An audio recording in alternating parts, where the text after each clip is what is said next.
بسم اللہ الرحمن الرحیم۔ مذکورہ 7 آیات کا تعلق ایک خاص واقعے سے ہے۔ ترجمہ سے پہلے مذکورہ واقعے کو سمجھنا بہت ضروری ہے۔ واقعے کی تفصیل تاریخی روایت کے مطابق یہ ہے کہ بنی اسرائیل کے ایک شخص نے اپنے ایک بھائی کو اس کی میراث حاصل کرنے کے لیے یا کسی لڑکی سے شادی کرنے کی خاطر قتل کر دیا اور اس کی لاش کو سڑک پر ڈال دیا۔ پھر جب لوگوں میں اس قتل کا چرچا ہونے لگا تو خود ہی قاتل حضرت موسیٰ علیہ السلام کے پاس اپنا جرم چھپانے کے لیے شکایت لے کر کے پہنچ گیا کہ قاتل کو پکڑ کر سزا دی جائے۔ غالباً یہ واقعہ بنی اسرائیل کے درمیان نزول توریت سے پہلے پیش آیا تھا، جس وجہ سے کوئی مخصوص شریعت ان کے درمیان موجود نہیں تھی۔ اس موقع پر حضرت موسیٰ علیہ السلام نے اللہ رب العزت سے دعا فرمائی۔ پھر اللہ رب العزت نے ان کو ایک گائے ذبح کرنے کا حکم دیا۔ شروع میں انہیں صرف ایک گائے ذبح کرنے کا حکم دیا گیا تھا، کسی خاص قسم کی گائے نہیں بتائی گئی تھی۔ اس وقت اگر وہ کوئی بھی گائے ذبح کر دیتے تو اللہ رب العزت کا حکم پورا ہو جاتا۔ چونکہ بنی اسرائیل کی طبیعت میں شرارت تھی، اس لیے انہوں نے خواہ مخواہ خود پرید کرنا شروع کر دیا کہ وہ گائے کیسی ہو، کس عمر کی ہو، کس رنگ کی ہو، کیونکہ گائے کا حکم ان کے نزدیک ایک مذاق لگ رہا تھا۔ پھر ان کے شرارت کے نتیجے میں اللہ رب العزت نے ان پر پھر نت نئی شرطیں عائد فرما دی۔ اس شرط کے ساتھ گائے تلاش کرنا ان کے لیے بہت مشکل ہو گیا، یہاں تک کہ وہ ایسے مرحلے پر پہنچ گئے کہ شاید وہ ایسی گائے تلاش کر کے ذبح ہی نہ کر سکیں۔ اس واقعے میں سبق بھی دیا گیا ہے کہ بلا وجہ غیر ضروری حجت میں پڑنا درست نہیں ہے۔ جو بات جتنی سادگی سے شریعت میں بتائی گئی ہے اس پر اتنی ہی سادگی سے عمل کر لینا بہتر ہے۔ بہرحال ان کو جس طرح کی گائے ذبح کرنے کا حکم دیا گیا تھا، جب وہ گائے ذبح ہو گئی تو حضرت موسیٰ علیہ السلام نے فرمایا کہ گائے کا کوئی عضو یعنی کوئی حصہ لے کر مقتول کی لاش پر مارو تو مقتول زندہ ہو کر قاتل کا نام بتائے گا۔ چنانچہ انہوں نے ایسا کیا اور وہ مقتول زندہ ہو کر قاتل کا پتہ بتایا۔ اس طرح قاتل کا پورا پول کھلا اور وہ پکڑا گیا۔ قاتل کی دریافت کے لیے طریقہ اختیار کرنے کا پہلا فائدہ تو یہ ہوا کہ قاتل کو کوئی بہانہ ہی بنانے کا موقع ہی نہیں رہ گیا اور ہر راستہ بند ہو گیا، اور دوسرا فائدہ یہ ہوا جو لوگ مرنے کے بعد دوبارہ زندگی کے قائل نہیں تھے، اس خدائی طاقت کا عملی مظاہرہ کر کے ان کی زبانیں بھی بند ہو گئیں جو دوسری زندگی کو ناممکن سمجھتے تھے۔ اس واقعے کے بعد سے بنی اسرائیل میں یہ طریقہ جاری ہوا کہ جب کوئی شخص مقتول پایا جائے اور قاتل کا پتہ نہ چل رہا ہو تو ایک گائے ذبح کر کے اس پر اپنا ہاتھ دھوئیں اور قسم کھائیں کہ ہم نے اسے قتل نہیں کیا ہے، جس کا ذکر بائبل کی کتاب میں بھی موجود ہے۔ آیت مذکورہ کے کلمات یہ ہیں: بسم اللہ الرحمن الرحیم۔ وَإِذْ قَالَ مُوسَىٰ لِقَوْمِهِ إِنَّ اللَّهَ يَأْمُرُكُمْ أَن تَذْبَحُوا بَقَرَةً قَالُوا أَتَتَّخِذُنَا هُزُوًا قَالَ أَعُوذُ بِاللَّهِ أَنْ أَكُونَ مِنَ الْجَاهِلِينَ۔ آیت مذکورہ کا لفظی ترجمہ یہ ہے: واو اور اذ جب، قال کہا، موسیٰ علیہ السلام نے، لقومہ اپنی قوم سے، انا بے شک، ان اللہ بے شک اللہ تعالی، یأمرکم تم سب کو حکم دیتا ہے، ان یہ کہ، تذبحوا تم سب ذبح کرو، بقرۃ ایک گائے، قالوا انہوں نے کہا، اتتخذنا کیا تم کرتے ہو ہم سے، ہزوا مذاق، قال اس نے کہا یعنی موسیٰ علیہ السلام نے کہا، اعوذ میں پناہ مانگتا ہوں، باللہ اللہ کی اس بات سے،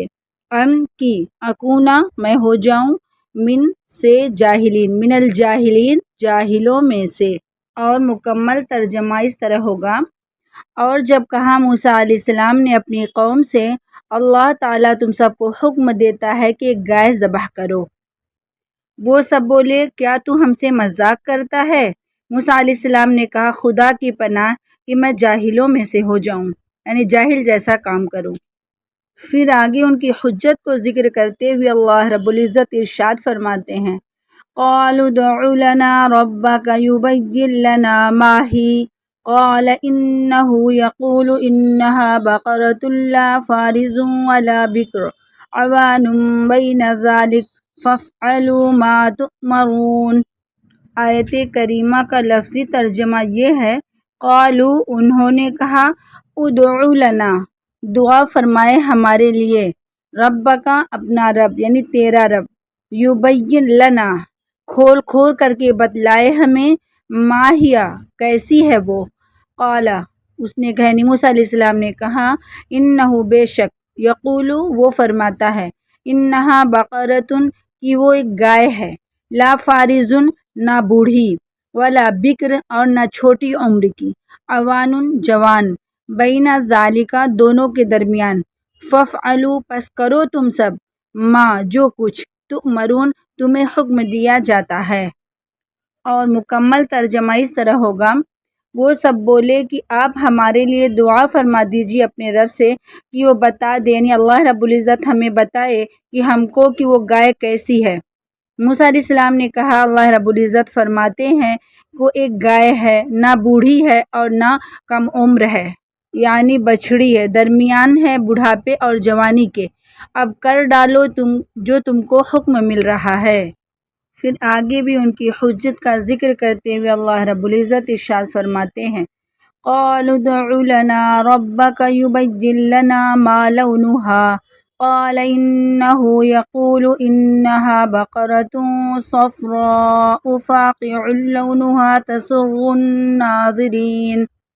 آیت کریمہ کا لفظی ترجمہ یہ ہے، قالوا انہوں نے کہا، ادعو لنا دعا کریں آپ ہمارے لیے، رب کا اپنا رب یعنی تمہارا رب، یبین لنا وہ کھول کھول کر کے بتلائے ہمیں، ما لونها کیسا ہے اس کا رنگ، قال موسیٰ علیہ السلام نے کہا، انہو بے شک وہ، یقولو فرماتا ہے، انہا کہ وہ، بقرتن ایک گائے ہے، صفراء زرد رنگ، فاقعون گہرا، لونہا اس کا رنگ، تسرن اچھی لگتی ہے، ناظرین دیکھنے والوں کو۔ مکمل ترجمہ اس طرح ہوگا، وہ سب بولے کہ آپ ہمارے لیے دعا فرما دیجیے اپنے پروردگار سے کہ وہ بتا دے کہ ہم کو کیسا ہے اس کا رنگ۔ موسیٰ علیہ السلام نے کہا، اللہ رب العزت فرماتے ہیں کہ وہ ایک گائے ہے، زرد خوب گہری ہے اس کی زردی، بھلی لگتی ہے، خوش لگتی ہے دیکھنے والوں کو۔ ابھی ان کی حجت ختم نہیں ہوئی اور آگے ارشاد ہے، قالوا ادع لنا ربك يبين لنا ما هي إن البقرة شابه علينا وإنا إن شاء الله لمهتدون۔ آیت مبارکہ کا لفظی ترجمہ یہ ہے، قالو انہوں نے کہا،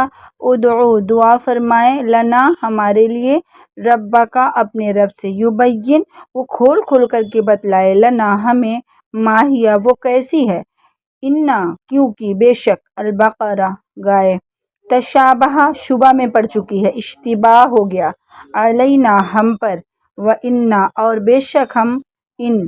اگر، شاء چاہا، اللہ نے، لمہتدون ضرور ہدایت پالیں گے۔ مکمل ترجمہ یہ ہوگا، وہ سب پھر موسیٰ علیہ السلام سے بولے کہ ہمارے لیے دعا فرما دیجیے اپنے پروردگار سے کہ وہ ہم کو بتا دے کہ کس قسم میں ہے، یعنی وہ گائے کیسی ہے، کیونکہ اس گائے کے بارے میں ہم شبہ میں پڑ چکے ہیں، اور اگر اللہ نے چاہا تو ہم ضرور ہدایت پالیں گے۔ ان سب کی حجت کے جواب میں اللہ رب العزت ارشاد فرماتے ہیں،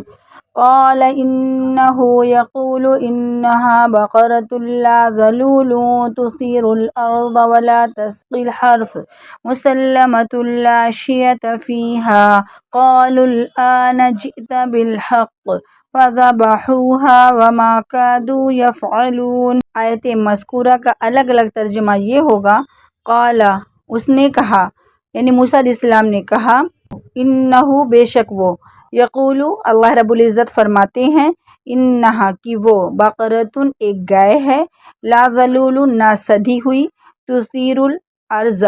نہ زمین جوتتی ہے، ولا تسقی اور نہ پانی دیتی ہے، الحرث کھیتی کو، مسلمۃ بے عیب، لا شیۃ نہیں کوئی داغ، فیہا اس میں، قالو وہ سب بولے، الآن اب، جئتا تو لایا، بالحق ٹھیک بات، فذبحوہا پھر انہوں نے ذبح کیا اس کو، وما کادوا اور وہ قریب تھا ایسا نہ کرتے، یفعلون وہ سب کریں گے۔ آیت مذکورہ کا مکمل ترجمہ اس طرح ہے، موسیٰ علیہ السلام نے کہا، اللہ رب العزت فرماتا ہے کہ وہ ایک گائے ہے، محنت کرنے والی نہیں ہے کہ جو زمین جوتتی ہو یا کھیت کو پانی دیتی ہو، وہ ایک گائے ہے، بے عیب ہے، کوئی داغ اس میں نہیں ہے۔ وہ سب بولے کہ اب تو ٹھیک بات پر آیا، پھر اس کو ذبح کیا اور ایسا نہیں لگ رہا تھا کہ وہ ایسا کریں گے۔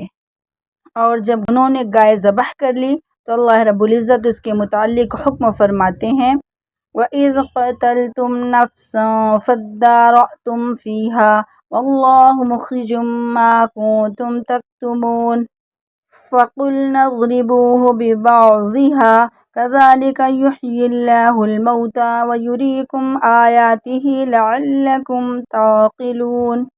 آیات مبارکہ کا الگ الگ ترجمہ یہ ہوگا، وَإِذْ قَتَلْتُمْ اور جب تم سب نے قتل کیا، نفسًا ایک آدمی کو، فَادَّارَأْتُمْ پھر تم جھگڑنے لگے، فیہا اس میں، واللہ اور اللہ، مخرجٌ ظاہر کرنے والا، ما کنتم جو تم سب تکتمون چھپاتے تھے۔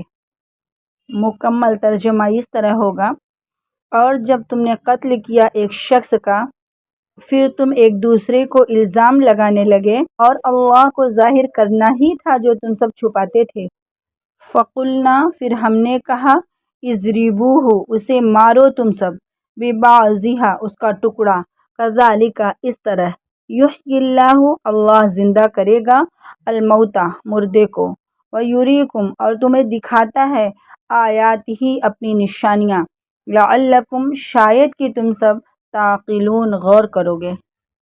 پھر آگے متعلقہ احکام کو ذکر کرتے ہوئے اللہ رب العزت ارشاد فرماتے ہیں، جس کا مکمل ترجمہ یہ ہوگا، پھر ہم نے کہا، یعنی اللہ رب العزت نے ارشاد فرمایا کہ اس مردے پر اس گائے کا ایک ٹکڑا مارو، اس طرح وہ زندہ ہوگا۔ پھر اسی طرح اللہ رب العزت زندہ کرے گا مردوں کو، اور اللہ دکھاتا ہے اپنی قدرت کی نشانیاں تم سب کو، شاید کہ تم سب غور کرو۔